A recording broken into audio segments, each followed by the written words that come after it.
नमस्कार। द देसी अड्डा पर आपका स्वागत है। मैं हूं राकेश तिवारी।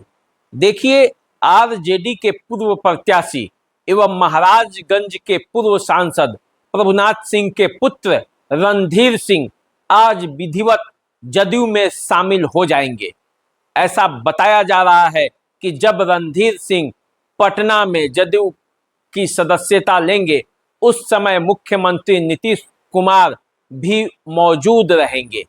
सारण की राजनीतिक इतिहास में ये एक और बड़ी घटना है, जिसके बाद सारण की राजनीतिक इतिहास में कुछ परिवर्तन होने वाला है। क्योंकि आपको पता है, ठीक 14 साल पूर्व वर्ष 2010 में पूर्व सांसद प्रभुनाथ सिंह जदयू से नाता तोड़कर आरजेडी में ज्वाइन किया था। अभी प्रभुनाथ सिंह तो बाहर नहीं हैं, वे जेल के अंदर बंद हैं, लेकिन उनके पुत्र रणधीर सिंह की घर वापसी हो रही है। यानी कि वे जदयू में जा रहे हैं, अपने पुराने घर में लौट रहे हैं। वैसे भी प्रभुनाथ सिंह जब तक जनता दल यू में रहे तब तक उनका राजनीतिक वर्चस्व सारण सहित पूरे बिहार में बरकरार रहा। प्रभुनाथ सिंह राजपूतों के एक बड़े नेता के रूप में जाने जाते थे उस समय। जैसे ही उन्होंने आरजेडी ज्वाइन किया, धीरे धीरे उनके समर्थक उनसे कटते गए और आज स्थिति ये है कि उनके पुत्र को टिकट से भी वंचित होना पड़ा। तो पूरी स्थिति क्या है और महाराजगंज में रणधीर सिंह के फिर से जदयू में ज्वाइन करने से सारण और महाराजगंज की राजनीति में क्या असर होगा, आज इसी बात पर चर्चा होगी। आप सभी को पता है, रणधीर सिंह को पिछले बार आरजेडी ने महाराजगंज से अपना प्रत्याशी बनाया था। वैसी स्थिति में जब प्रभुनाथ सिंह को सजा मिल गई थी और वे जेल के अंदर थे, तब रणधीर सिंह को आरजेडी ने अपना प्रत्याशी बनाया और जनार्दन सिंह सिग्रीवाल से वे चुनाव हार गए।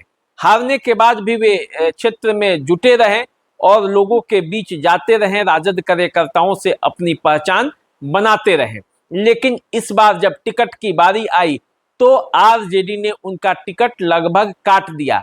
ये रणधीर सिंह का कहना है, क्योंकि ये सीट जो है वो कांग्रेस के कोटे में चली गई और रणधीर सिंह इस बात का आरोप लगाते हैं कि यदि इस सीट को आरजेडी को लड़ना था तो ये कोटे में कैसे चली गई, क्योंकि पिछले बार भी ये कांग्रेस के कोटे में थी नहीं। और जब पिछले 5 सालों से वे लगातार इस क्षेत्र के लिए मेहनत कर रहे थे तो इस पर उनका हक और दावेदारी स्वाभाविक बनता है।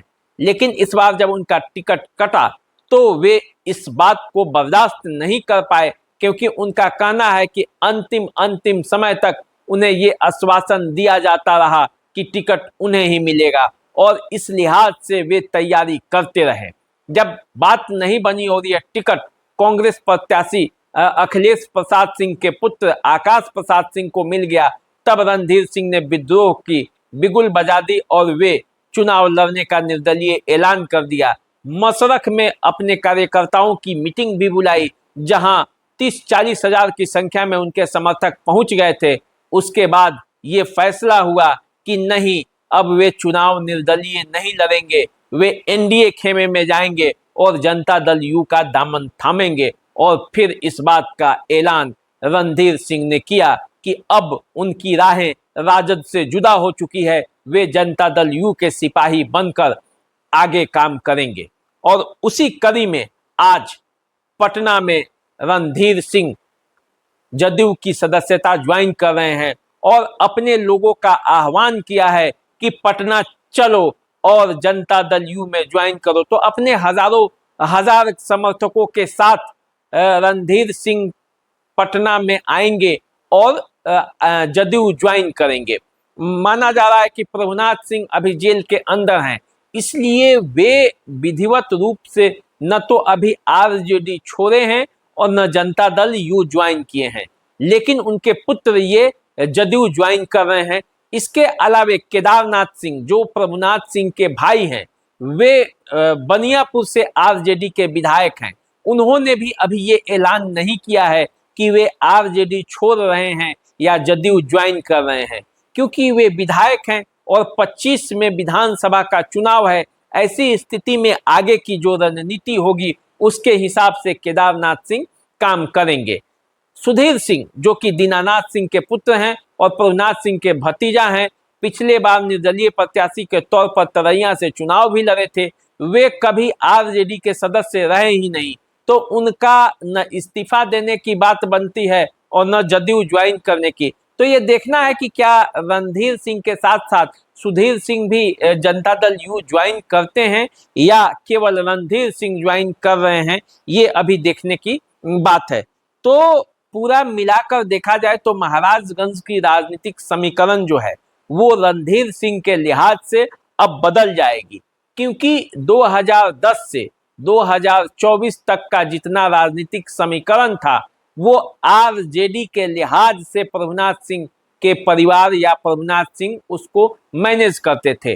अब फिर प्रभुनाथ सिंह का पूरा परिवार वर्ष 1998 से 2010 के बीच की जो राजनीति थी उसके हिसाब से चलेगा, और इसीलिए रणधीर सिंह इस बार जनता दल यू और भाजपा को सपोर्ट करने का ऐलान कर चुके हैं। और उनके ऐलान के बाद महाराजगंज में जहां जनार्दन सिंह सिग्रीवाल की राहें आसान हुई हैं, वहीं छपरा में राजीव प्रताप रूडी को भी बल मिला है।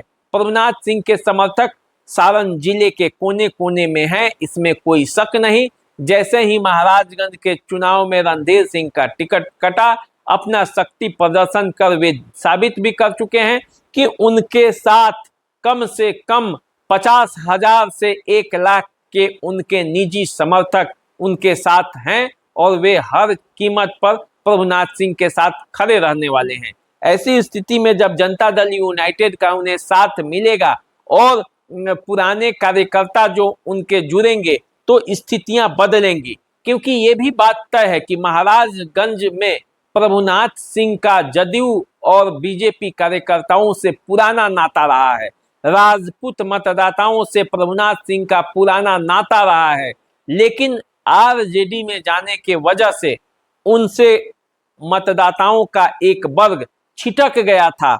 अब वे सब फिर से प्रभुनाथ सिंह से जुड़ेंगे, रणधीर सिंह से जुड़ेंगे, और जब वे जुड़ेंगे तो राजनीतिक स्थिति क्या होगी। ऐसा माना जा रहा है कि अब बनियापुर, तरैया और माझी ये 3 विधानसभा क्षेत्रों की राजनीति बदल सकती है, क्योंकि इन 3 क्षेत्रों पर प्रभुनाथ सिंह परिवार की दावेदारी है और जनता दल यू से जो मिला जा रहा है उसके पीछे भी इन 3 क्षेत्रों के लिए बातचीत हुई है। सूत्र बता रहे हैं कि 3 क्षेत्रों पर प्रभुनाथ सिंह परिवार की दावेदारी बनती है, और ऐसी स्थिति में इन 3 क्षेत्रों में जो पहले से भाजपा और जदयू के समर्थक या एनडीए के जो नेता हैं उनके राजनीति पर भी असर पड़ सकता है।